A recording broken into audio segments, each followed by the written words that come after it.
Bueno, muy buenos días. Bienvenidos todos.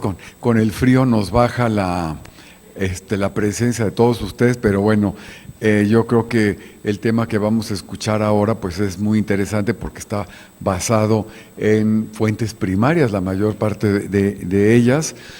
Y yo creo que a todos nos va a interesar muchísimo y nos va a dejar muchas inquietudes para después nosotros seguir estudiando, leyendo lo que se ha producido. El padre José de Jesús Orozco, como es natural, pertenece a la Orden del Carmen Descalzo y es el historiador y cronista de la orden. Actualmente vive en el convento de San Joaquín, que yo creo que todos ustedes lo conocen, ese maravilloso convento en Tacuba, y se ha dedicado a estudiar la orden y sobre todo una labor que le reconocemos muchísimo es la labor de catalogación del archivo y de papeles que encontró en Roma, que tiene que ver con la Nueva España y con el siglo XIX, que le queda pendiente al padre elaborar su libro sobre el siglo XIX, que esperemos que lo saque pronto. Y bueno, pues una persona dedicada totalmente, además de sus labores propias de la orden, a la historia de la Orden del Carmen, de la que todavía hay mucho que decir. Por ejemplo, me comentabas ahora de la hacienda que está en Atlisco, cerca de Atlisco, ¿verdad? Dos haciendas que no están estudiadas, prácticamente el tema de las haciendas no está estudiado, entonces bueno, pues hay mucho camino todavía por seguir.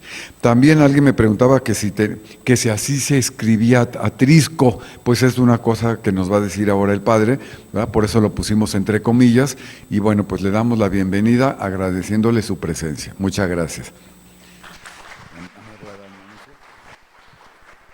La semana pasada también les anuncié que hoy se da una conferencia en el Centro Histórico, en la calle de Uruguay, pero organizado por nosotros, sobre la masonería.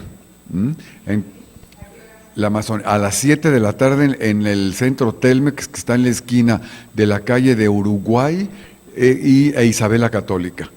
Así que quienes vayan a las 7 de la tarde. Bueno, buenos días. Entonces, vamos a tratar del convento, de la fundación de los Carmelitas en Atlisco, 1589. La ciudad se había fundado 10 años antes. Lo de Atrisco aparece en los manuscritos muchas veces, pero recuerden cómo fueron cambiando los nombres de las poblaciones. Por ejemplo, Celaya, donde fundamos en 1598, se escribía Salaya con Z y pasó a Celaya más tarde. ¿Ve? Bueno, el nombre de Atlisco es un topónimo náhuatl que proviene de los vocablos atl, agua, y para algunos ixtlat, que es valle, pero otros difieren y dicen que más bien es atl, agua, y isco, que significa, o istli, que significa rostro. Entonces significaría agua en el valle o agua en la superficie. Era una región muy próspera y con mucha agua en ese tiempo, siglo XVI. Atlisco fue uno de los primeros lugares del mundo, del Nuevo Mundo, donde los españoles se dedicaron a la agricultura y en donde la especialización en el cultivo del trigo existía ya desde el último cuarto del siglo XVI. Antes que el trigo, había crecido enormemente la plantación de las moraledas, de tal manera que los españoles vieron que en esa región se lograba en un año lo que en España se llevaban 3. Según Motolinía, en 1540 ya existían en Atlisco 110,000 plantas para el cultivo luego del gusano de seda, ¿verdad? Decayeron estas plantaciones por los viajes a las Filipinas, que traían seda excelente de China y de bajo precio. También fueron suplantadas las viñas, muy extendidas en la región, a causa del proteccionismo de la corona española y de la exportación de vinos de España hacia el Nuevo Mundo. Por estas razones fue que acabó de imperar el cultivo del trigo, ya que en la región se lograban grandes cosechas. Al crecer la comunidad española, se realizaron las gestiones necesarias ante la corona para que se les autorizara la fundación de la Villa de Carrión. También se llamó Villa de Carrión. Don Pedro del Castillo Maldonado y Cristóbal Ruiz Cabrera fundaron la Villa de Carrión, hoy Atlisco, pasando a ser los primeros alcaldes ordinarios, como consta en la primera acta de Cabildo del 22 de septiembre de 1579. La fundación fue concedida por Felipe II en su real cédula, expedida en Barcelona el 29 de septiembre de 1579. En 1632, la cabecera fue designada independiente de Huejotzingo, con 11 poblaciones a su cargo, y el 13 de marzo de 1706 se convirtió en una especie de señorío. En 1681, según el censo de entonces, Atlisco tenía 300 familias, 200 de españoles y 100 de indios, mestizos, negros, mulatos. La administraban en ese año de 1681 2 curas párrocos y varios vicarios, 1900 indios laboríos, los que se dedicaban a los cultivos que tenían los españoles. Según Fray Antonio Vázquez de Espinosa, un carmelita calzado, que estuvo en México hacia la segunda década del siglo XVII, la villa de Atlisco está a 5 leguas de la Puebla, fundada en un fértil valle que tiene de largo más de 5 leguas y de ancho más de legua y media. En la villa y valle hay más de 1000 vecinos españoles, donde hay muy buena iglesia mayor y convento de Santo Domingo, San Francisco, el Carmen Descalzo, la Merced y la Compañía. Hay monasterio de monjas y hospital para curar los pobres enfermos, con otras iglesias y ermitas. El Temple del Valle y Villa es maravilloso, casi de primavera, donde se cogen más de 1500 hanegas de trigo del mejor que se coge en toda la Nueva España. Cantidad de maíz y otras semillas y frutas, con que la villa es rica y sus vecinos de mucho trato. En esta villa, pues, tan rica y apacible, se fundó un convento nuestro, dice el historiador primero que tuvimos, que por ser el tercero en fundación de toda aquesta provincia, le toca a aqueste lugar. Esta villa, a suplicarle, le concediese licencia para fundar un convento de religiosos del Carmen, y al padre comisario Fray Juan de la Madre de Dios le diese quien le fundase, mostrando gran piedad y gran afecto al hábito de la Virgen. No se requería entonces más licencia que la de los virreyes para aquestas fundaciones, y como era tan devoto de la orden el de Villamanrique, la concedió de grado. El padre comisario, más confiado ya que cuando fundó en la Puebla, señaló para piedras cimentales para que fuesen a edificar costumbres en los seglares y observancia en el convento, al Santo Padre Fray Pedro de San Hilarión, vicario o prior que era entonces del convento de la Puebla, por saber la buena mano que tenía en estas cosas, y a los hermanos Fray Juan Bautista, que fue después tan gran ministro de los indios, Fray Alonso de la Madre de Dios, como también corista, con otro hermano lego llamado Fray Andrés del Santísimo Sacramento. Se llamaban coristas a los que estaban estudiando para el sacerdocio. Salieron pues de la Puebla a pie con sus báculos en las manos, no llevando más ajuar que un breviario y una disciplina, esta para domar el cuerpo y aquel para ejercitar el alma. Entraron en Atlisco el 28 de septiembre del año ya dicho de 1589 y fueron recibidos de toda la villa con repique de campanas y grandes demostraciones de alegría. Juzgando les venía su doctrina y su consuelo en estos religiosos. Hasta aquí el tesoro escondido.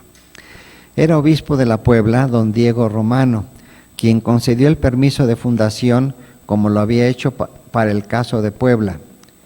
En este convento se tuvo durante algunos años el noviciado de la provincia de San Alberto de México. Luego volvió a Puebla, donde había sido siempre y lo fue hasta el siglo XIX, que con las leyes de exclaustración tuvo que cerrarse. Era entonces alcalde mayor de aquel partido un caballero noble y muy devoto llamado don Francisco Bazán Verdugo, el cual con los regidores y lo más granado del lugar salieron un buen trecho de la villa, dándose parabienes a sí mismos por la buena vecindad que se les agregaba. Hospedáronse los frailes en las casas de Hernán Pérez de Olarte, de las cuales él y doña Lucía de Mejía, su mujer, hicieron donación para el convento. Y en el mismo día que entraron, se les dio a los religiosos la posesión civil de ellas, de las casas. Desde el 28 de septiembre hasta el 21 de octubre, se gastó en disponer las casas en forma de monasterio, y ese día, que lo es de nuestro padre San Hilarión, fundador de nuestra orden en Palestina, concurriendo toda la comarca, así de indios como de españoles, en una muy lucida procesión se trajo el Santísimo Sacramento desde el convento del Seráfico Padre San Francisco, señal de que todavía no había parroquia establecida en Atlisco. Los únicos eran los franciscanos.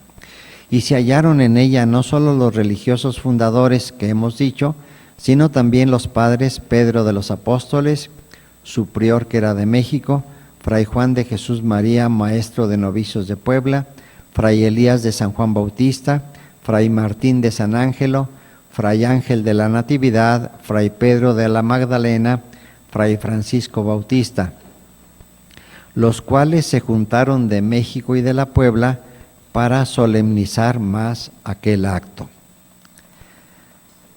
Antes que los carmelitas llegaron a Atlisco los franciscanos, que construyeron su convento en las faldas del Cerro de San Miguel, en una parte elevada respecto a la población. Luego llegaron los carmelitas, más tarde los agustinos, los mercedarios y los dominicos. Pero como estos últimos no tenían permiso del obispo de Puebla, entonces Palafox y Mendoza, no se les permitió que continuaran la construcción de su convento. En la visita que hizo a Atlisco en 1642. En 1617 llegaron para construir el convento las religiosas de Santa Clara, con el permiso del virrey marqués de Guadalcázar y de Juan de Otalora, comisario de los franciscanos. En el siglo siguiente, 18, llegaron los hospitalarios de San Juan de Dios y tomaron el antiguo Hospital Real de San Pedro y Santa Ana, fundado en el siglo anterior por unas personas piadosas. La construcción del convento. La construcción del convento se coloca entre 1600 y 1620, seguramente con la participación del arquitecto de los carmelitas, Fray Andrés de San Miguel, quien construyó San Ángel, aquí vecino, en 1614, y luego otros conventos. Según otra información, fue el hermano Fray Andrés del Santísimo Sacramento, uno de los fundadores, quien participó en el diseño del nuevo edificio. En 1600, el superior era Fray Nicolás de San Alberto, quien está solicitando permiso, dice el documento, para cortar y sacar piedra de un cerrillo casi junto a las casas de esta dicha villa, y que por no haber a ella otro más cercano, se entenderá bien cuál digo, y dicen se llama San Miguel. Pido y suplico a vuestra señoría, sea servido de mandarme y dar licencia para cortar y sacar la dicha piedra, pues el servicio que vuestra señoría hará a nosotros, en ello es grande. La causa justa, el concederlo fácil, y nosotros recibiendo muy gran limosna y merced.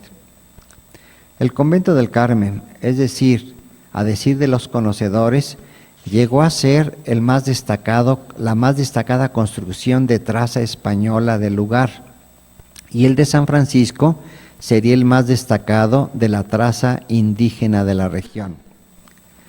El hecho de que a mediados del siglo XVII contara la villa de Carrión con más de 2.500 vecinos entre indios y españoles, dice un texto, gente toda lucida y hacendada, nos hace pensar que en la última década del siglo XVI se encontraría la villa, que ya era alcaldía mayor, con regular número de habitantes. La fecundidad del valle y el buen temple eran ciertamente fuerte atractivo para residir ahí, como lo dicen los contemporáneos. En los primeros tiempos los carmelitas tuvieron que sufrir pobreza, que suele acompañar a las nuevas fundaciones. La construcción del convento y la iglesia, comenzada en 1600, les tuvo ocupados hasta el año de 1620, en que con grandes festividades se dedicó el templo, siendo prior el padre José de San Eliseo. Uno de los más hermosos por la arquitectura, según el padre Agustín, el de Tesoro Escondido, de la provincia y aún de la Reforma teresiana en aquella época. Su arquitectura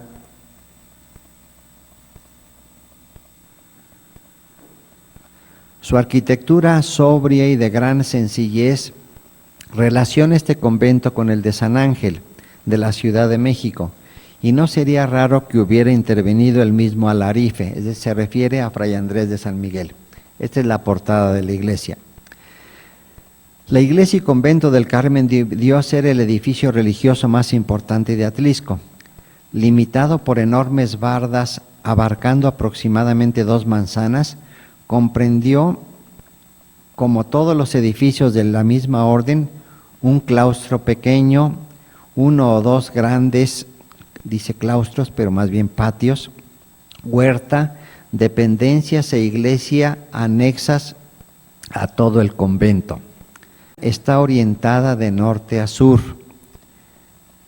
A este lado, sur, la fachada principal, flanqueada por 2 enormes, como aquí aparecen, contrafuertes. Es un buen ejemplo del estilo barroco de la primera mitad del siglo XVII. La puerta de la iglesia, alta y estrecha,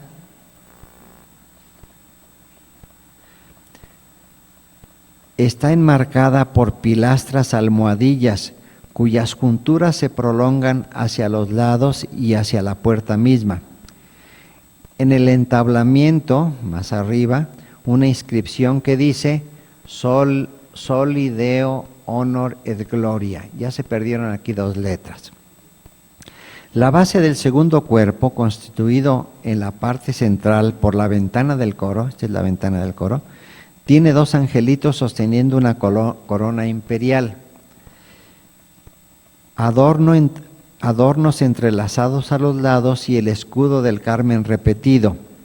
Este mismo escudo sirve de base a los grandes pilastras jónicas que en 2 tamaños diferentes enmarcan la citada ventana, y sobre de ella un nicho central a cuyos lados hay 2 esculturas de San Pedro y San Pablo. El nicho está vacío, pero debió tener la imagen de la Virgen. Sobre el mismo nicho, un escudo, y que indudablemente reemplazó a un escudo nobiliario. Ahora es un escudo de la orden, ya que está coronado por una cimera. Todo este último cuerpo está encerrado en una gruesa moldura. Aquí vemos. La portada lateral es sumamente sencilla, de una pobreza desconcertante.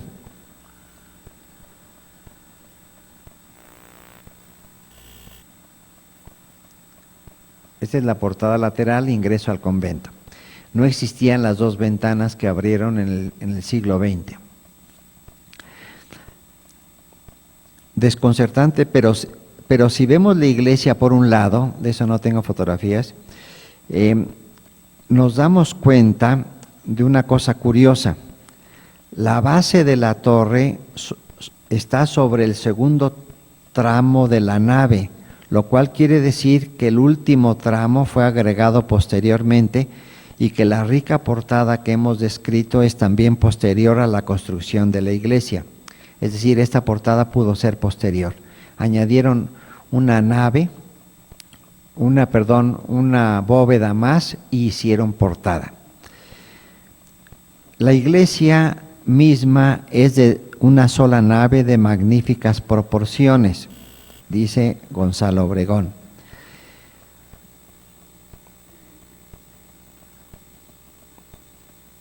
Está compuesta por 3 tramos, crucero y ábside semihexagonal. La cubierta es de bóveda y la cúpula que está sobre el crucero es de media naranja sin ventanas. Es la cúpula. Al extremo, a los lados, hay 2 pequeñas capillas. Las 2 pequeñas capillas estaban aquí, capillas relicario, como existen todo aquí en San Ángel. Las pilastras que dividen la nave están hechas de piedra negra y hay todavía restos de decoración, algo del siglo XVII en colores y parte del XIX, como el casetonado de la bóveda en azul, blanco y negro. Nos referimos a la cúpula.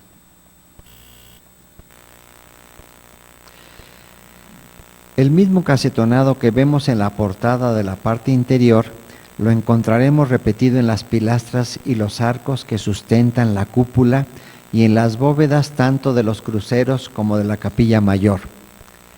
A los lados del presbiterio se encuentran las 2 capillas que servían para los relicarios que vemos en todas las iglesias carmelitas.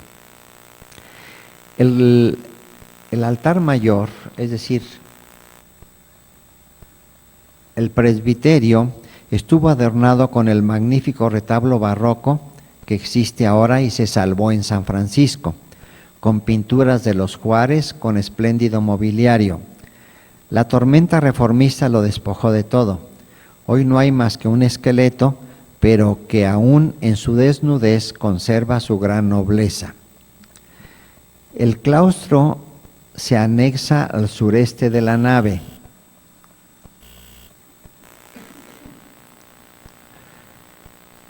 Tiene planta cuadrangular compuesto por 4 crujías de 2 niveles con corredor cubierto en torno al patio.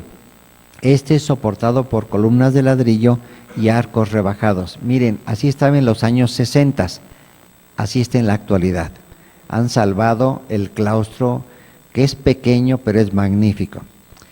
Para la construcción se dio el proceso administrativo singular, pues según consta en el Archivo General de Notarías, en 1600 se hizo un contrato con el maestro en albañilería don Agustín de Oliva para la construcción del templo, pagando por adelantado 1,800 pesos de oro común, que se invertirían en los muros a razón de 5 pesos de a 8 reales cada uno por cada tapia, de una vara de alto, otra de ancho y 2 de largo, poniendo el maestro por su cuenta a la gente y los materiales. Este documento fue cancelado en 1601, haciéndose otro protocolo a favor de Gonzalo Meléndez, maestro de albañilería y cantería.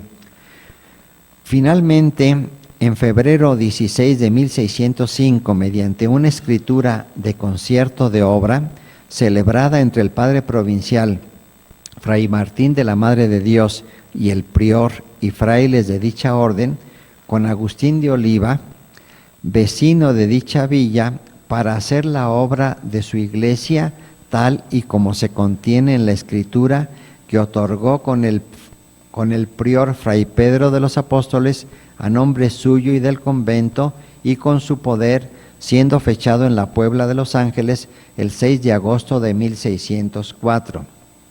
Ante escribano público, después de todo, con este proceso dio inicio la obra de la primera etapa el 16 de febrero de 1605, continuándose con una segunda en 1618. Se concluye y consagra finalmente, como ya habíamos dicho, en 1627. El convento de Atlisco tuvo mucha importancia en la provincia. En primer lugar, por ser uno de los 3 primeros, y en segundo lugar, porque en él vivieron personas muy ilustres, algunos que habían tratado o habían sido formados nada menos que por San Juan de la Cruz en España. Intervención norteamericana de 1847. En estos años aciagos de la intervención norteamericana, la ciudad de Atlisco cobró fama, pues ahí se trasladó el gobierno del estado de Puebla durante unos meses, ocupando la presidencia municipal y parte del amplio convento del Carmen. En el mismo convento se van a alojar los invasores una vez que cayó la ciudad en sus manos. Desde esas invasiones empiezan a desaparecer biblioteca y pinturas y todo lo que había. La invasión francesa.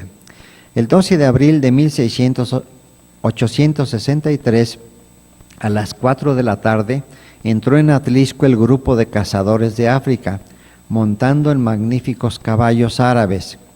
Llegaron a Atlisco 500 zuavos, 30 artilleros de montaña, 260 cazadores de África, 700 soldados mexicanos aliados, en total 1,470 hombres, al mando del coronel Brencourt.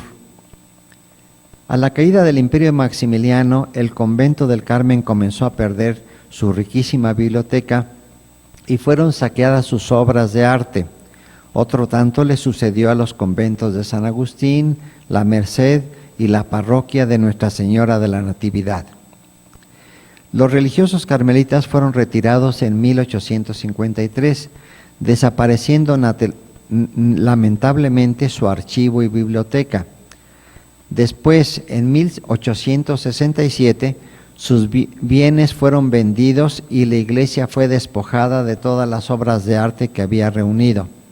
Fueron alterados con construcciones hacia fines del siglo XIX. Ya en la década de 1960 fue demolida la parte posterior del ábside para construcción del centro de salud. Así el conjunto ha permanecido en la historia de Atlisco, siendo ocupado por distintos fines: cuartel de caballería para las tropas federales, rastro, cárcel, escuela y oficinas del Palacio de Gobierno. Otras curiosidades. Fray Diego de Santa Teresa fue nombrado superior de Atlisco en 1672 y entonces notó que en el convento hacían falta algunos libros y otras anotaciones y comenzó a llenar esos faltantes. A él se deben algunas noticias existentes en el libro de las capellanías. No sabemos si él también hizo el elenco de las mismas. La letra de las capellanías no parece ser la suya. En estas anotaciones hizo la lista de algunos religiosos muertos en el convento y de los cuales se tenía memoria por su virtud y ciencia. Hizo el elenco de los priores que había habido desde 1589, año de la fundación del convento, hasta su época. Luego otra mano estuvo anotando los priores de los siguientes años hasta llegar a 1741, y entonces dejaron de anotarse en el libro que tenemos a mano y que pertenece al Centro de Estudios de Historia de México, Carso. Entre los personajes singulares, Fray Diego anota algunos de los que vamos a nombrar. Sea el primero Fray Martín de los Apóstoles, que vivió y murió en este convento, el cual lo ilustró con sus virtudes, dice el texto. Era un ejemplar religioso criollo, natural de México, de los primitivos que profesaron en aquel convento. Vivió en este de Atlisco con singular ejemplo de virtudes, siendo de edad de más de 80 años y de religión 42, después de haber sido prior de nuestro convento de Celaya y definidor, se dedicó a ser portero de esta casa, donde llenó aquesta villa de ejemplo y santificó estas paredes con rara humildad y observancia y obediencia, viendo todos en el rostro de aquel ángel el alma de sus muchas virtudes, pues jamás se conoció en él turbación, jamás halló excusas la obediencia, y tan retirado dentro de sí mismo que parecía andar siempre hablando con Dios. Llevóselo su Divina Majestad a coronarlo de gloria en este convento a 19 de diciembre de 1647. Fray Eliseo de los Mártires, primer visitador de esta provincia y primer provincial de ella. Se retiró en este convento sin admitir más oficio de la provincia, donde vivió algunos años, dando a todos ejemplo de humildad, donde murió lleno de virtudes, de edad 70 años y religión 49. Este es uno de los formados por San Juan de la Cruz en Baeza, en España.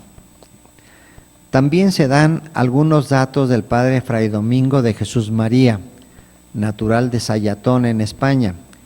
Vivió y murió en esta casa con crédito de muy siervo de Dios y gran corista. Este religioso, por haberle mandado su prelado no fuese al coro por sus achaques, le cayó tal melancolía y le privó del juicio más de un año, pero siempre con la buena costumbre que adquirió, hablaba de Dios y en este tiempo hablaba solo al prelado con gran juicio, y con él se confesaba y comulgaba de su propia mano algunas veces. Dio muy buenos ejemplos en esta villa, murió el 24 de septiembre de 1648, edad 80 años y 52 de religión.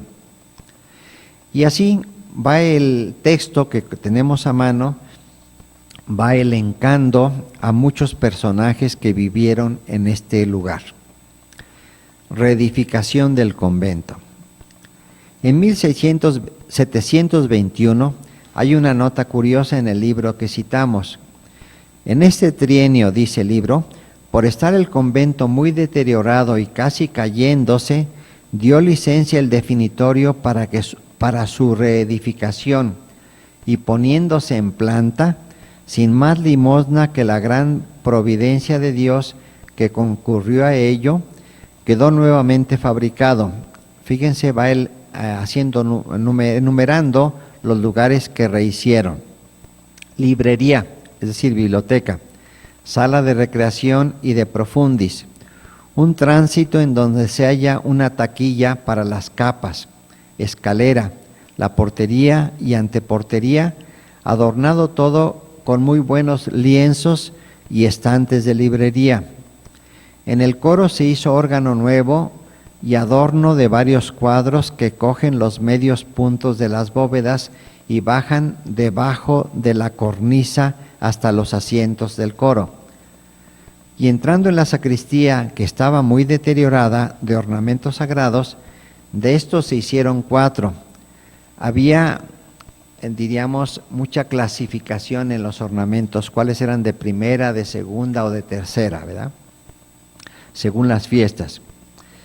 Dice, por ejemplo, el de primera clase, uno negro de terciopelo liso, el colorado de segunda clase y el blanco ordinario, con 6 cálices, el de primera clase, albas muy ricas y roquetes del mismo modo para los días de nuestra Madre Santa Teresa y otros solemnísimos.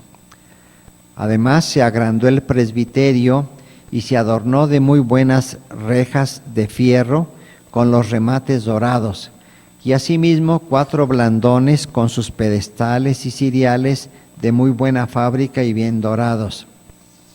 Hízose también el monumento, que no lo había, el que está valuado en 1,800 pesos, aunque por diligencias del padre prior no costó más que 1,600, y habiéndose agregado a este 100 candeleros. El monumento seguramente era un armazón que ponían solo para el jueves de Corpus o el jueves santo. Era un armazón que tenían exprofeso, cada año la armaban y desarmaban y guardaban.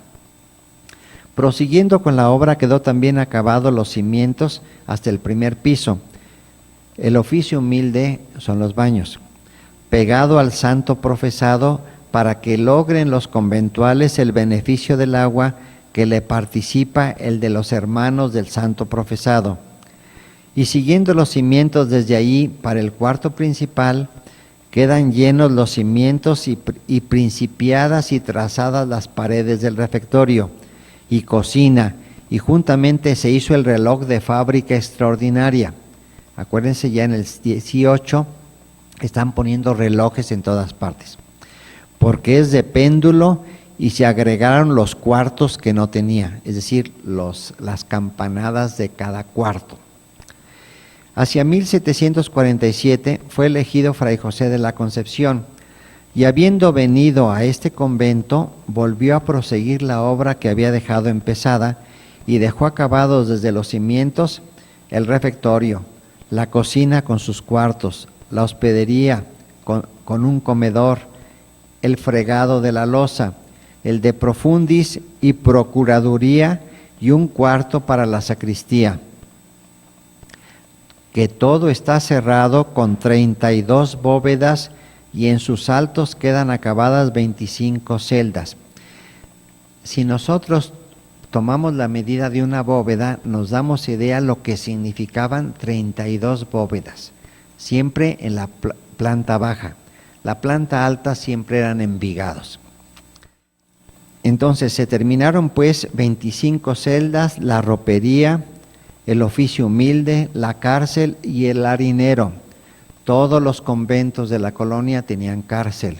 Era una celda en el segundo piso que además, bueno, en vez de puerta tenía una reja, y ahí iban castigados algunos días los frailes que no cumplían, ¿verdad? Hubo también aquí en San Ángel, donde quiera había cárcel.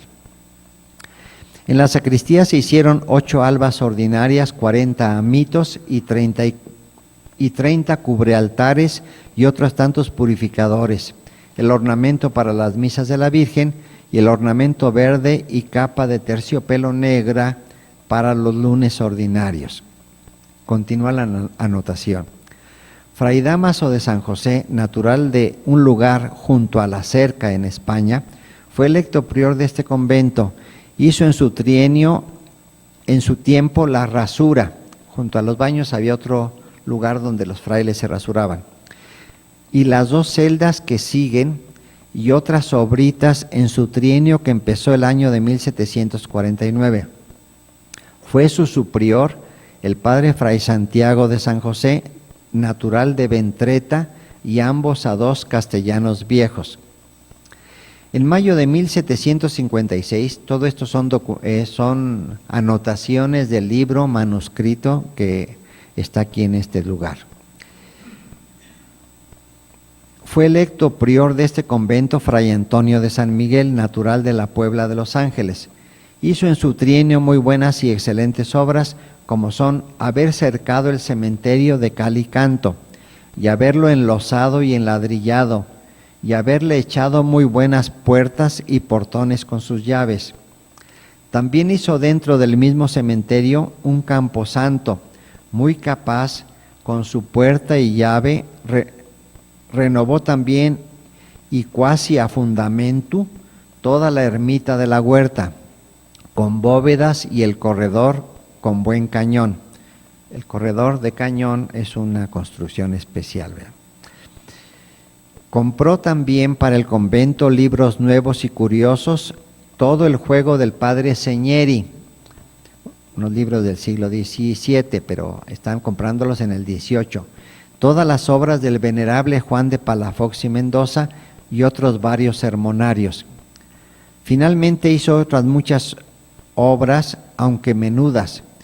Vino por su prior el padre José de Jesús María, natural de la Ciudad de México, quien fundó la nueva hermandad de Nuestra Madre Santísima y Señora del Carmen, unida a la cofradía del Santo Escapulario, la que totalmente estaba perdida, pues él entregó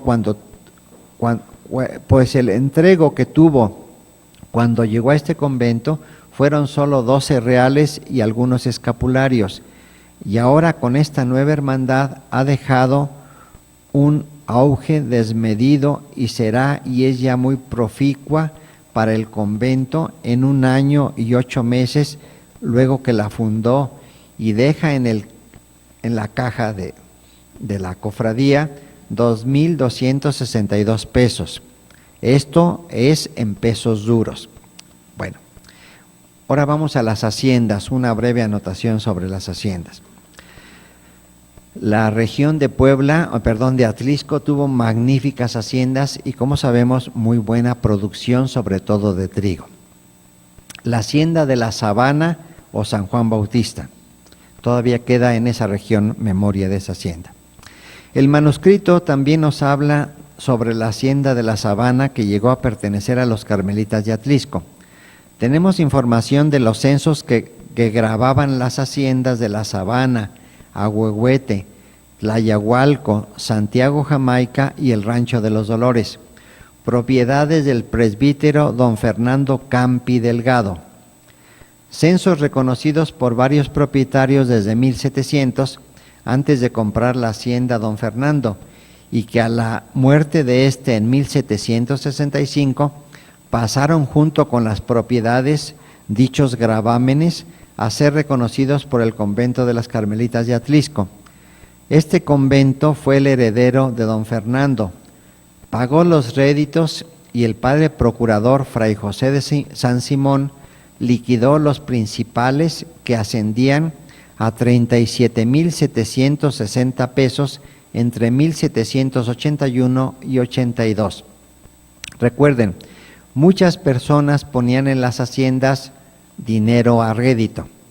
Esta hacienda estaban grabadísimas con 37,760 pesos de entonces. Había que pagar esos principales y la hacienda ya pasaba totalmente a los carmelitas. Anteriormente había pertenecido a don Miguel de León Heredia, regidor decano de la villa de Carrión. Más tarde pasó a manos del bachiller Fernando Campi Delgado y de ahí a los carmelitas. En 1856, con el proceso de desamortización, el prefecto José Ricardo de los Monteros sacó la hacienda en Almoneda. En agosto de 1656, y durante ese fin de siglo pasó por las manos de varios propietarios. Primero las adquirió el general de brigada Juan Bautista Troconis, luego Manuel García Teruel, Ignacio Gómez Vargas, luego Emilio Maurer Finance. A fines del siglo XIX, la finca contaba con una estación de ferrocarril próxima y disponía de una línea de empalme propia. Quiere decir que tenía mucha producción para tener hasta línea de ferrocarril, ¿verdad? La hacienda de San Lorenzo Tajonar. En 1790, el propietario de la hacienda, don Mariano Jiménez Caballero, la hipotecó y en 1792 pasó a manos de los carmelitas. Está localizada a 2 leguas al sur de Atlisco. Esta hacienda permaneció en manos de los carmelitas al menos 64 años, según un autor. Pero tenemos otras noticias que cambian las fechas de la posesión por parte de la orden. Según el manuscrito que obra en el archivo del Centro de Estudios de Historia de México Carso, que hemos citado, en 1741 ya tenían los carmelitas esta hacienda, pues el prior de entonces, Fray José de la Concepción, está invirtiendo 8,000 pesos en ajuarear dicha hacienda, dice a la letra. En la hacienda de San Lorenzo, que se entregó al convento el segundo año de este trienio, 1748, se hicieron las mejoras siguientes. Se abrieron tierras nuevas y se desmontaron para sembrar 40 cargas de trigo. Se limpió el jagüey, todavía queda una parte del jagüey. Se hicieron oficinas nuevas para beneficio de dicha hacienda y se compraron 150 bueyes y un atajo de mulas para dicha hacienda, que todo tiene un costo de 8,000 pesos, fuera de los 12,800 que se gastaron en la fábrica material del convento. En ese momento también se estaba reedificando. Todo lo cual ha salido de la hacienda de San Bernardo y de la providencia de Dios, que ha querido enviarlo para que se haya remediado este convento. Termina el texto: sea su majestad bendito por siempre, que así nos ha favorecido, para que por siempre le alabemos. Amén. De la que no poseemos información es de esta última hacienda que se cita, la San Bernardo, y que algún tiempo debió pertenecer también a la orden, y de la cual se sacó tan buen dinero para la mejora de la anterior. Conclusión.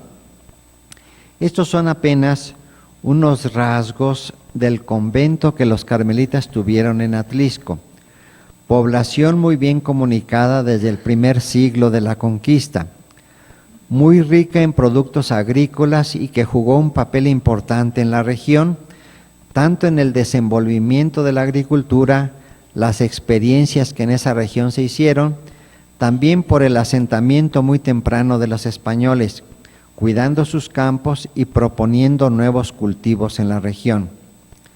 La historia y la incuria del tiempo dejaron apenas un vestigio de lo que fue el convento y que ahora lentamente se ha comenzado a recuperar. Se tienen todavía a mano elementos que permitirían, si no volverlo a su antiguo esplendor, sí dejarlo suficientemente acabado como para dar idea del pasado y seguirlo aprovechando para otros usos valederos como actualmente se está haciendo. Agradezco el documento que hizo el favor de proporcionar el Centro de Estudios de Historia de México, CARSO, y que llena un hueco en la historia del convento de Atlisco, documento que no conocíamos e incluso dará lugar a correcciones en las publicaciones que ya se tienen sobre la ciudad de Atlisco y su patrimonio. Vamos a recorrer brevemente nada más las fotos del convento que tenemos a mano. Miren, en primer lugar, esta es la marca de fuego de la librería. Aquí tiene una A, en otros libros está un poquito más notable la A, Atrisco, ¿verdad? Y estas son las dos estrellas y el monte del escudo. Esto apenas lo notarán, miren, aquí está la iglesia orientada de norte a sur. El atrio está reducido porque los soldados añadieron aquí construcciones, miren, todo este lado son construcciones nuevas del siglo XX o fines del XIX. El atrio quedó más pequeño. Este es el ingreso del convento.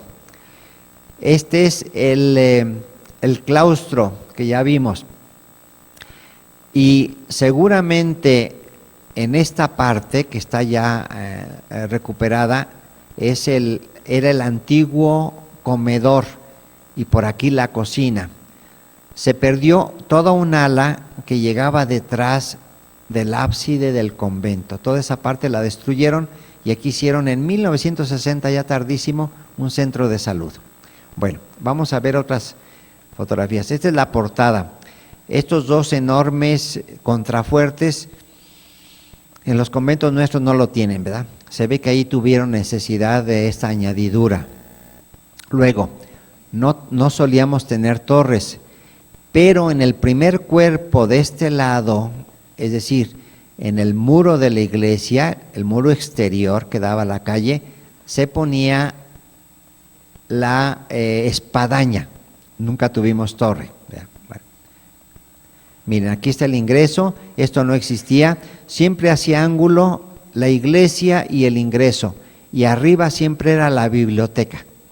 Todavía tenemos el modelo en San Joaquín que afortunadamente está restaurado, ¿verdad? Este atrio, como digo, es más pequeño de lo que era por las añadiduras. Esta es la primera parte, el ingreso a la iglesia. La segunda parte con el coro, los adornos, que no solían tener nuestros conventos, pero que Puebla tiene muchísimos, es decir, la región, ¿verdad?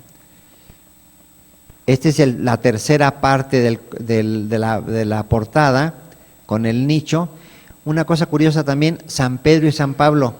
Nosotros nunca pusimos a San Pedro y San Pablo fuera de Atlisco. Más bien, cuando hubo nichos, era el patrón o la patrona. Por ejemplo, San Joaquín. En la portada principal está Santana. En la lateral más adornada, el patrón que es San Joaquín. San Ángel, ¿qué debió tener? a San Ángelo nada más. Luego le cambiaron la advocación, le pusieron Santana. Entonces dejaron nada más a Santana. Bien, esta es la parte última del nicho donde debió estar una imagen de la Virgen, porque el convento está dedicado a la Virgen del Carmen. Esta es la iglesia. Miren los tramos, 1, 2, 3. La cúpula y el ábside del presbiterio, o sea, 5 tramos.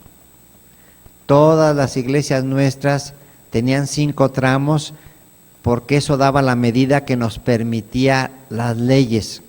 Unas iglesias muy pequeñas decían cuánto de largo, cuánto de ancho y alto según arte, dicen las leyes. Entonces, San Ángel, cuenten, también son 5 tramos, 3 bóvedas, cúpula y presbiterio. No tuvo nártex esta. San Ángel sí, San Joaquín sí, Querétaro sí, Puebla sí. En ocasiones se echaron hacia adelante y se comieron el nártex y lo agrandaron en la iglesia, ¿verdad? En San Ángel se conserva todavía. Bueno, el presbiterio se ve muy pequeño, pero los presbiterios, aunque tuvieran retablo, no necesitaban mucho espacio. Acuérdense, no existían concelebraciones, si acaso celebraciones de 3 ministros. Entonces el presbiterio no había necesidad de hacerlo tan grande. Esta es la cúpula, que no está sentada sobre tambor, sino directamente sobre los muros. Y por lo mismo también no tiene ventanas, ¿verdad? La cúpula no tiene ventanas. Así estaba en los años 60 o 70 el claustro a punto de caerse, los claustros. Afortunadamente lo rescataron. Recientemente, bastante recientemente. A nosotros los frailes nos lo entregaban en 1970. No quisimos recibirlo porque estaba a punto de venirse abajo la iglesia, claustros, todo lo poquito que quedaba en pie para reconstruir, ¿verdad? Miren, también, los documentos hablan de 4 crujías. Crujías le llamaban a cada pasillo, ¿verdad? Cada pasillo, 4 crujías. Esto es la antigua biblioteca. Estas ventanas no existían. Estas dan al atrio. Entonces aquí eran libreros corridos y solo existían ventanas de este lado o porque había dentro del convento un patio o la huerta. Todavía tenemos Celaya y otras partes que se han conservado, así lo tenemos. O sea, las construcciones son están previstas, pues, como cada quien, los dominicos las suyas, los franciscanos, cada quien su propia construcción. Miren, aquí se perdió el antecoro.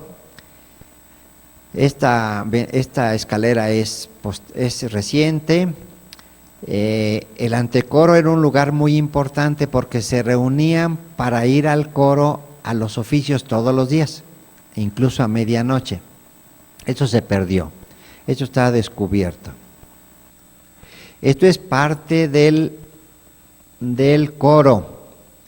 Recuerden, los frailes todos los oficios los tenían en el coro. Aquí había donde sentarse, había 2 coros. El órgano del que nos da noticia en 1740 y tantos, el nuevo órgano que se hizo. En Puebla había muy buenos organistas, es decir, gente que se dedicaba a hacer órganos tubulares. En México, por desgracia, se perdió ya casi la tradición. Este es uno de las salas actualmente, no sabría yo a qué se dedicaba antiguamente. Miren, esto es el claustro y en la parte alta, hasta este lugar debió estar el antecoro. Aquí están los muros para el antecoro, que siempre era más bajo para no tapar las ventanas de la iglesia, ¿verdad? Entonces aquí este lugar era muy importante, se perdió ese lugar. Y ya ahora que restauraron, no rescataron esto. Este es un patio y según esto, la gente de Atlisco dicen que esta era la cocina, tiene todavía restos de lo que fue cocina. Entonces juntos estaba el comedor. Miren, este era el gran comedor, que tiene 1, 2, 3, 4 bóvedas al menos, alcanzamos a ver aquí, 4 bóvedas el comedor. Más o menos siempre tiene lo mismo de ancho y de alto.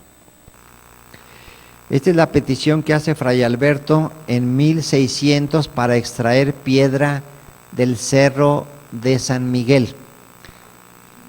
Allí a medio cerro está el convento de los franciscanos y en la parte última, en la parte de arriba, está una capillita a San Miguel. Recuerden que en todos los cerros en México se ponían capillas a San Miguel. ¿Por qué? Porque, diríamos, en general había ídolos en la parte alta, entonces suplían los altares de ídolos por una capilla de San Miguel, en todas partes casi. Este es el ingreso que hicieron el ejército cuando lo convirtió en cuartel. Esta parte tuvo que tener nada más la reja frente a la iglesia, del atrio, la reja del atrio, y los soldados hicieron esto y las construcciones vecinas pegadas a la iglesia. Miren, estas construcciones no existían. Esta es una de las grandes crujías, es decir, el gran salón que luego estaba dividido en celdas. Cada ventana era una celda. Ahora están convertidas en salones. Ya no hicieron el pasillo que había aquí y no dividieron las celdas, ¿verdad? Esto lo dejaron descubierto, esto era cubierto también porque era pasillo con celdas.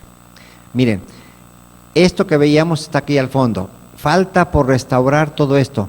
Son 5 o 6 bóvedas caídas. Este arco nos está indicando que aquí había pasillo y aquí había un cruce de otro pasillo.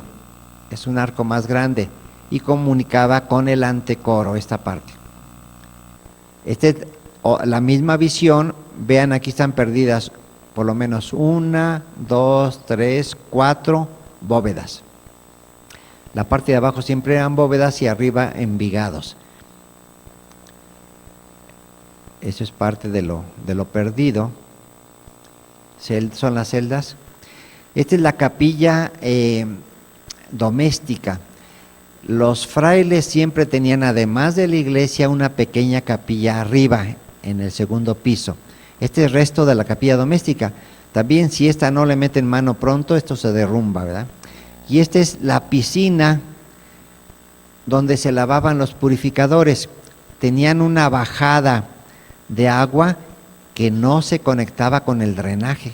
Eso iba a otra parte, porque ahí se lavaban los purificadores. La primera lavada de purificador la hacía el mismo sacerdote y las mandaba ya a otras personas que acabaran de lavarlos, ¿verdad? Entonces eso todavía queda, eso se puede salvar. Este es un salón junto a la capilla doméstica, que también está caído y que conectaba con el gran tramo de celdas que les acabo de enseñar, que está destruido. Esto es parte de la barda antigua del convento. El convento todavía tiene las bardas originales, entonces sabemos perfectamente de qué tamaño era la huerta, ¿verdad? Está convertido en estacionamiento, etcétera, pero está todavía entero el espacio. Miren, es un larguísimo construcción donde estuvimos contando, son como unas 25 celdas con pasillos de cuando en cuando. Cuando hay una ventana más grande, eso es un pasillo, ¿verdad? Eso es un pasillo. Y aquí se perdió esta ala que da detrás del ábside de la iglesia. Se perdió toda esta ala. Pero todavía esto está en pie y esto se puede salvar. Desde aquí en adelante no tiene techo, ni bóvedas. Entonces, diríamos, si eso no lo atienden pronto, se viene abajo. Miren las alturas, qué buenas alturas tenía. Esta es una ventana más grande de pasillo y estas son celdas. Eso está muy bien, diríamos, localizado. Este cuadro parece de Magón, que pintó mucho en Puebla para los carmelitas, está en la parroquia, es de lo que se salvó, de lo que no saquearon, ¿verdad? Este Via Crucis también es buen Via Crucis, diríamos, pintura, una pintura de Santa Teresa, posiblemente de los Juárez, y la imagen original del convento también está salvado en la parroquia, que está vecina. Esta es la capilla dedicada a la orden, entonces están las pinturas, la imagen, varias imágenes. Y este es el manuscrito que nos facilitó el Centro de Estudios. Así, esta es la portada. Tiene una indicación equivocada, dice que es de la Cofradía de Nuestra Señora del Rosario. A mí me llamó la atención, ya dije, entonces no nos pertenece, porque no tuvimos nosotros Cofradía de Nuestra Señora del Rosario. No, pero la portada está mal. Pero aquí viene todo el documento, cuándo se ha firmado, por quién, las mejoras que hicieron, todo. Es un buen documento. Esta es la letra de Fray Diego de Santa Teresa, el que empieza a escribir los datos. Luego también, esa es la capellanía número 9, que perteneció a don Hernán Pérez de Olarte y doña Lucía Mejía. Ellos dejaron dinero, además de dar las casas para la fundación, para que le celebraran misas. Aquí vienen las especificaciones de cuántas misas, en qué fecha, etcétera, etcétera. Entonces también ellos crearon una capellanía. Bueno, eso es todo. Muchas gracias.